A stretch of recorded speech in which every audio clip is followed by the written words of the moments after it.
Majelis Hakim Pengadilan Negeri Surabaya kembali menggelar persidangan kasus dugaan pencabulan santriwati dengan terdakwa Muhammad Subeci. Dalam persidangan, hakim akan membacakan putusan sela atas kasus ini.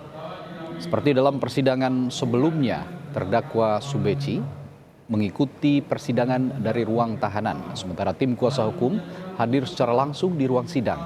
Setelah mendengarkan nota keberatan dari kuasa hukum, hari ini majelis hakim akan memutus sela kasus ini.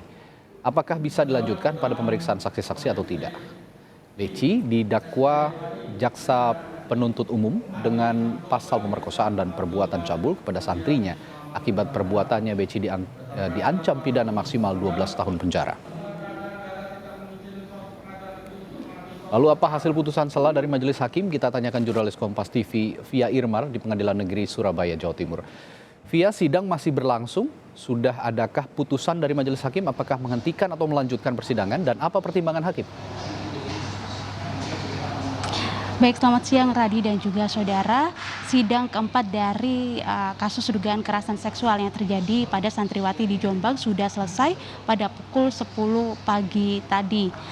Kemudian apa putusan dari majelis hakim untuk agenda sidang kali ini, di mana agenda sidang kali ini yaitu putusan sela yang di mana majelis hakim menolak seluruh eksepsi yang diajukan oleh tim kuasa hukum dari terdakwa Muhammad Subhi Azalsani alias Beki yang sudah diajukan pada persidangan sebelumnya.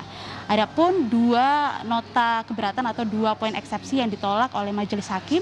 Poin yang pertama, eksepsi yang berkaitan tentang di mana sebelumnya tim kuasa hukum menyatakan keberatan jika proses persidangan dilakukan di Pengadilan Negeri Surabaya dan digelar secara online atau secara daring. Kemudian pada hari ini majelis hakim memutuskan bahwa proses persidangan tetap akan dilakukan di Pengadilan Negeri Surabaya, namun akan berubah menjadi offline atau secara tatap muka. Keputusan ini kemudian menimbulkan dua pertanyaan, Radi dan juga saudara. Pertanyaan yang pertama yaitu mengapa kemudian dari majelis hakim memutuskan bahwa proses persidangan ini tetap dilakukan di Pengadilan Negeri Surabaya.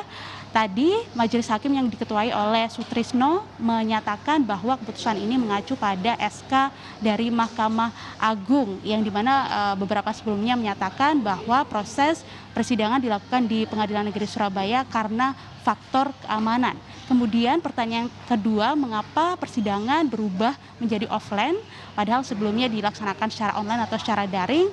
Hal ini untuk meminimalisir adanya gangguan teknis terutama yang berkaitan dengan koneksi internet yang kerap kali terjadi pada saat proses persidangan berlangsung secara online. Kemudian juga untuk memudahkan pembuktian, dan yang ketiga yaitu untuk mempermudah juga dari para saksi, ya, baik itu dari saksi korban maupun juga saksi ahli agar bisa hadir secara langsung di ruang persidangan. Kemudian poin kedua dari eksepsi yang ditolak yaitu berkaitan tentang